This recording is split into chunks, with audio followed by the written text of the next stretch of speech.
Hello guys! Welcome to my channel! Ayun, taas ang energy ko din ah. So, today, bali, mag-sisend ko na lang yung ginawa kong huli kong video dun sa DIY natin. Restoration ng photo frame. Bali, sisend ko siya sa brother ko para i-edit niya. Siya kasi ngayon na nag-e-edit kasi hindi kaya nung PC ko. Dahil medyo outdated na yung PC, hindi na pwedeng installan ng video editor. Yun. So today, ang bala ko is pakita ko lang sa inyo yung routine naman namin ng mga pusa namin dito sa bahay. So we have 2 cats. Pareha silang Persian Cats. Yung daily naming routine is sinusuklihan ko sila kasi laging pag di mo sila sinuklayan, naglalagas yung balahibo kasi. Hindi man naglalagas pero siyempre natatanggal yung mga balahibo, dumadami, ganun. So, masisinghot. So, mostly, yun, sinusuklayan namin sila. Okay? So, yun muna yung ipi-feature ko habang ini-edit pa ng brother ko yung video na i-upload natin today. Okay?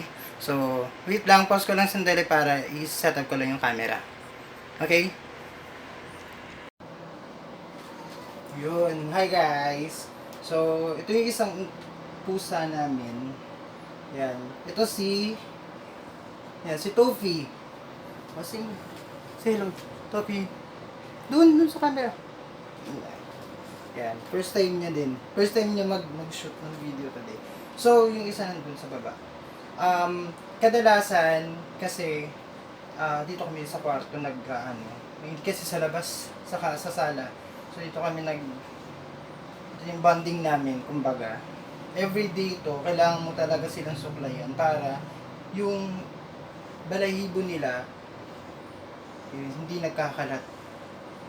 Tsaka gusto talaga nila pag sinusuklayan. Yan. So, isa siya naka-boxer, nandito lang na tayo sa bahay. Mia! Sophia!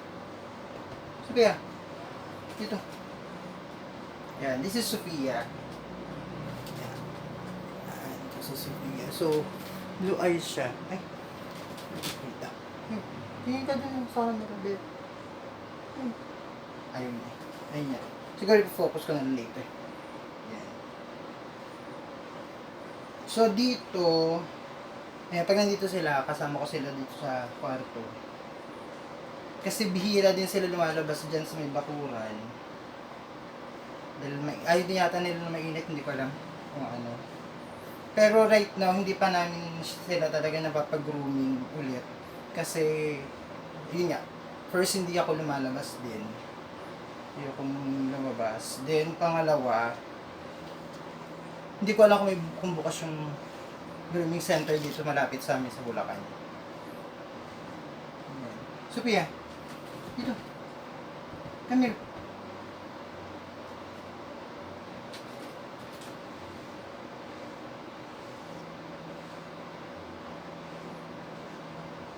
So ito si Tofi, siya yung lalaki, ito yung babae. Magkapatid to actually. Hindi ko na alam kung crossbreed ba to yung binili ng brother ko. Pero nasa amin na to parang siguro 1 week pa lang yung pinanganak. So halos na, I think 1 year na sila sa amin. Nag-birthday sila nung last month.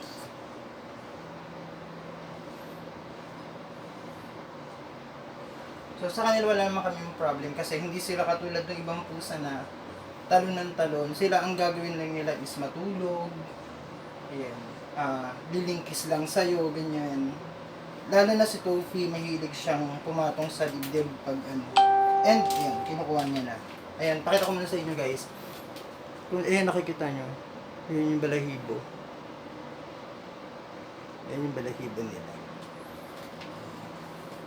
So, kapag hindi kasi siya tinatanggal, kumakalat yung balahibo nila dyan. Pero, mostly nang nagva-vacuum ng mga ako talaga bago matulog para, syempre. And then, ito yung kinakain nila. Yeah, meron din sila isa pang pagkain, yung pang daily talaga. Ito kapag minsan ayaw nila suklay ng balahibo, yun. Yan, dinadala ko to. Kasi, ayun, gusto nila to minsan. minsan ayaw nila. Pero, ito yun, yan. So, baka gusto nyo silang bilhan. Yan.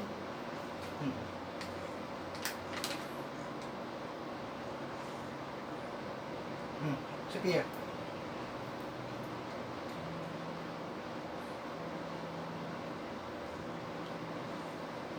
Yan. Hindi mo sila malalasan actually. Kasi kahit anong subo mo sa kanila, hindi nila sinusubo. Minsan kahit sino yung iba nagdalagay. Yan. Mas ano sila na pag ako nagbigay sa kanila, yun, kinakain nila.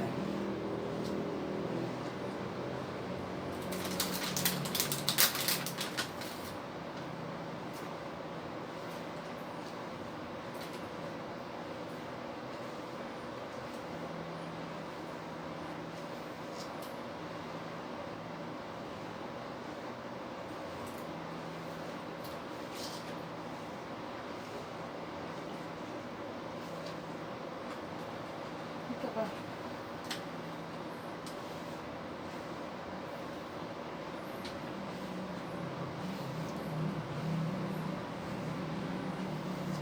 Yan. Pag nakikita na nila itong pagdala ko, yan. Kahit saan ako magpunta, andun silang dalawa. O, tapi. Ito.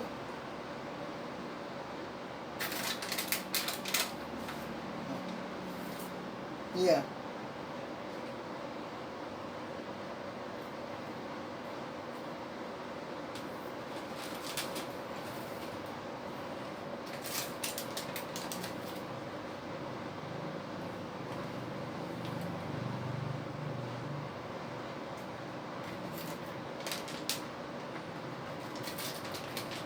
Nguyain mo naman.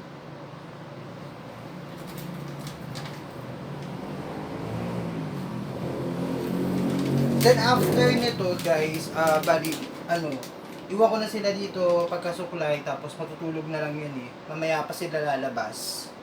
Mga 6 or 7 yan, kakain sila dun sa kusina. Dun sa kainan nila. Pero mostly talaga, nandito lang sila sa kwarto din. Kaya minsan pag nakapas niyo pa nagbablog ako dun sa sala or sa hindi sila nakikita. Kaya dito lang sila sa kwarto ko. Nakastay.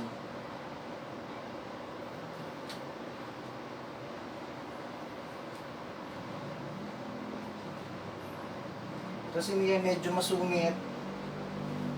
Si Toby talaga sobrang clingy. Si Mia, minsan kahit tawagin ko ayaw lumapit. Pero si Toby yan, kapag narinig niya pa ng boses ko, pupunta na yan. Tsaka si Mia lang po ang nakakatulog dyan. Pwesto niya to, minsan nandun ako natutulog. Yan, siya dito sa Si Toby kasi bihira dito natutulog pagtanghali lang. Pag gabi natutulog na ako. Minsan nagigising na ako nasa dibdib ko. Pero siya, ito si Sophia, pag once din na may tao sa labas or dyan sa may sala, hindi siya lumalabas dito. Diba? Medyo masungit talaga siya. Hindi siya yung katulad ng iba na pag may tao lumalapit. Si Toby lumalapit yan pag tinawag. Pag tinatawag, kahit hindi niya kilala, lalapit siya. Si Mia to yung babae, hindi. Medyo mailap. Pero never naman silang nangagat. I don't think naman nangagat ang Persian Cat. Siguro pag sinakal siya. Pero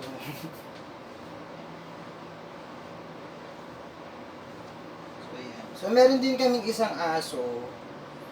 Sing bantay dun sa gate. And mag-friends na sila noon, ng aso namin tsaka to. Dati kasi, pag lalabas sila doon, o na tumitingin pa lang dun sa pintuan, inaano na kagad ng aso. So, nung medyo lumaki yun, okay na. Minsan nga, pag gumihiga dun yung aso sa labas, kasama nila. So, friends na sila. Tabi! Shhh! Ayun. Andun na siya sa baba. Kapila, oh. Copy. Ito.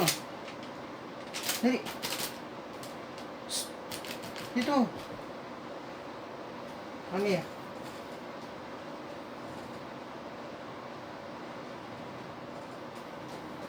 Copy. Hindi pa tapos eh. Kapila. Tulog na siya, guys. Tutulog ka na ba? Tingnan na dito. Babay muna tayo. Tingnan na.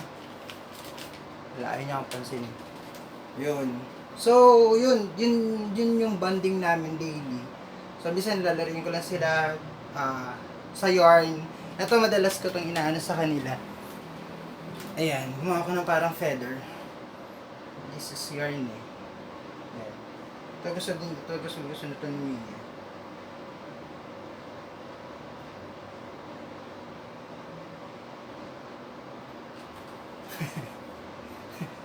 Ayan guys. So,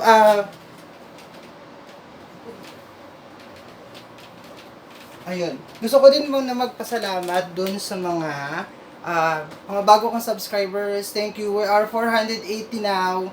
So, medyo malayo pa sa 1K, road to 1K, pero I know may hit din natin yon in time. In no time. Pala. Kasi we are believing, no, na may hit naman namin siya. So, thank you for your time, guys. Sa mga nanonood and hindi pa kayo subscriber, please subscribe, hit the notification bell para aware kayo sa mga next videos ko. Give a thumbs up, and comments pa kung ano pa yung mga next na video na gagawin namin. Okay? Thank you very much for your time, guys. Bye-bye!